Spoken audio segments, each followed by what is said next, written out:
चलिए आज बात करते हैं एक ऐसी क्रांति की जो हमारी जिंदगी, हमारे काम करने के तरीके और हमारे आपसी रिश्तों को मतलब हर चीज को पूरी तरह से बदलने वाली है। हम एक ऐसे बदलाव की शुरुआत में खड़े हैं जो इंसानी इतिहास में पहले कभी नहीं देखा गया। यहाँ एक तरफ तो बेहिसाब मौके हैं और दूसरी तरफ उतने ही बड़े खतरे भी। तो इस चौथी क्रांति को ठीक से समझने के लिए ये जरूरी है कि हम पहले उन क्रांतियों को देखें जिन्होंने आज की दुनिया की नींव रखी। तो देखिए, सब कुछ शुरू हुआ पहली क्रांति से। भाप की ताकत से मशीनें चलने लगीं। फिर आई दूसरी क्रांति और बिजली ने सब कुछ बदल दिया। बड़े बड़े कारखाने लगे और बड़े पैमाने पर उत्पादन शुरू हुआ। और फिर आई तीसरी यानी कि डिजिटल क्रांति, जिसने हमें कंप्यूटर और इंटरनेट दिया। हर क्रांति ने इंसानियत को एक नया मोड़ दिया। तो सवाल उठता है कि ये चौथी क्रांति तीसरी से अलग कैसे है? ये सिर्फ टेक्नोलॉजी का अगला स्टेप नहीं है। ये असल में हमारी फिजिकल यानी भौतिक दुनिया, डिजिटल दुनिया और बायोलॉजिकल यानी हमारी जैविक दुनिया का एक संगम है। ये सब आपस में मिल रहे हैं और इसी से एक बिल्कुल नए युग की शुरुआत हो रही है। तो क्या चीज़ है जो इस क्रांति को इतना अलग बनाती है? असल में 3 बड़ी वजह हैं। पहली, इसकी रफ्तार। ये रॉकेट की स्पीड से बढ़ रही है, धीरे धीरे नहीं। दूसरी, इसका असर। ये सिर्फ फैक्ट्रियों या ऑफिसों तक सीमित नहीं है। यह हमारे समाज, हमारी सोच और यहाँ तक कि हम इंसान कौन हैं, इस पर भी असर डाल रही है। और तीसरी, ये किसी एक दो इंडस्ट्री को नहीं बल्कि पूरे के पूरे सिस्टम को ही जड़ से बदल रही है। अच्छा, तो इस क्रांति को चला कौन रहा है? कौन सी ताकतें हैं इसके पीछे? ये क्रांति 3 मेन एरिया की टेक्नोलॉजी के मिलने से आगे बढ़ रही है। और मजे की बात यह है कि ये टेक्नोलॉजीज एक दूसरे को और भी तेज कर रही हैं। तो ये 3 एरिया कौन से हैं?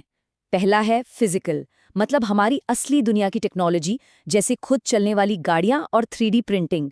दूसरा है डिजिटल, जैसे कि इंटरनेट ऑफ थिंग्स और ब्लॉकचेन। और तीसरा, जो शायद सबसे चौंकाने वाला है, वो है बायोलॉजिकल, यानी जीन एडिटिंग जैसी चीजें। चलिए जरा देखते हैं कि ये सब असल में हमारी दुनिया को कैसे बदल रहे हैं। तो फिजिकल वर्ल्ड की बात करें तो सेल्फ ड्राइविंग कारें, अब ये कोई साइंस फिक्शन नहीं रहा, ये सच में हमारी सड़कों पर आ रही हैं। और ये सिर्फ कारें नहीं हैं, सोचिए ट्रक, ड्रोन, यहाँ तक कि जहाज भी अब खुद चल सकते हैं। अब डिजिटल दुनिया में आते हैं। ब्लॉकचेन का नाम तो सबने सुना ही होगा। ये एक ऐसी टेक्नोलॉजी है जो अजनबियों के बीच भी भरोसा बना सकती है, बिना किसी बैंक या सरकार के। सोच कर देखिए, इसका मतलब है कि पैसों के लेन देन से लेकर वोटिंग तक सब कुछ पूरी तरह से बदल सकता है। और फिर आता है बायोलॉजिकल एरिया। डीएनए यानी हमारे जीवन का कोड, उसे बदलने की ताकत अब हमारे हाथ में है। एक तरफ तो ये कमाल की बात है, हम शायद बड़ी बड़ी बीमारियों का इलाज कर पाएं, लेकिन दूसरी तरफ ये बहुत गहरे सवाल भी खड़े करता है। डिजाइनर बेबीज जैसी बातें अब सिर्फ कल्पना नहीं रहीं। तो हमने देखा फिजिकल, डिजिटल, बायोलॉजिकल, ये सब टेक्नोलॉजीज मिल रही हैं।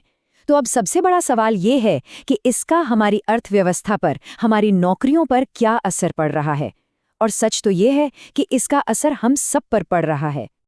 इस बदलाव को समझने के लिए ये उदाहरण देखिए। 1990 में डिट्रॉइट की 3 सबसे बड़ी कार कंपनियों की कुल कीमत थी $36 अरब और उनमें 12 लाख लोग काम करते थे। अब 2014 में सिलिकॉन वैली की 3 सबसे बड़ी टेक कंपनियों को देखिए। इनकी कीमत थी $1 ट्रिलियन से भी ज्यादा और कर्मचारी सिर्फ 1,37,000। मतलब लगभग 10 गुना कम लोगों के साथ कहीं ज्यादा पैसा बनाया जा रहा है। ये एक बहुत बड़ा बदलाव है। तो इसका सीधा मतलब यह है कि ऑटोमेशन यानी मशीनों से काम करवाने का चलन बढ़ रहा है और इससे नौकरियों को लेकर एक बहुत बड़ी चिंता पैदा हो गई है। एक स्टडी के मुताबिक तो अकेले अमेरिका में ही लगभग आधी नौकरियों पर आने वाले सालों में ऑटोमेशन का खतरा है। तो कौन सी नौकरियां हैं जो खतरे में हैं? देखिए, जो काम बार बार दोहराए जाते हैं, जैसे टेलीमार्केटिंग का काम हुआ या कैशियर का, उन पर ऑटोमेशन का खतरा सबसे ज्यादा है। लेकिन जिन कामों में इंसानी समझ, क्रिएटिविटी या इमोशनल कनेक्शन की ज़रूरत होती है, जैसे कि थेरेपिस्ट, सोशल वर्कर या कलाकार, वो नौकरियां फिलहाल ज़्यादा सुरक्षित मानी जा रही हैं। और ये जो बदलाव है ना, ये सिर्फ हमारी आपकी नौकरियों तक ही सीमित नहीं है। इसका असर बहुत गहरा है। ये पूरे के पूरे उद्योगों को, या तक कि सरकारों के काम करने के तरीके को भी बदल रहा है। कोई भी इससे बच नहीं सकता। ये बात कितनी दिलचस्प है, जरा सोचिए। उबर, जो दुनिया की सबसे बड़ी टैक्सी कंपनी है, उसकी अपनी एक भी गाड़ी नहीं है। फेसबुक, जो दुनिया का सबसे बड़ा मीडिया प्लेटफॉर्म है, वो खुद कोई कंटेंट नहीं बनाता। ये कंपनियां असल में कुछ बेच नहीं रही, ये बस लोगों को, मांग और आपूर्ति को एक प्लेटफॉर्म पर जोड़ रही हैं। और इसी से परंपरागत बिजनेस मॉडल पूरी तरह से हिल गए हैं। तो आज के दौर में किसी भी कंपनी के लिए सवाल ये नहीं है कि क्या हम पर असर पड़ेगा, बल्कि सवाल ये है कि असर कब पड़ेगा और हम उसके लिए कितने तैयार हैं।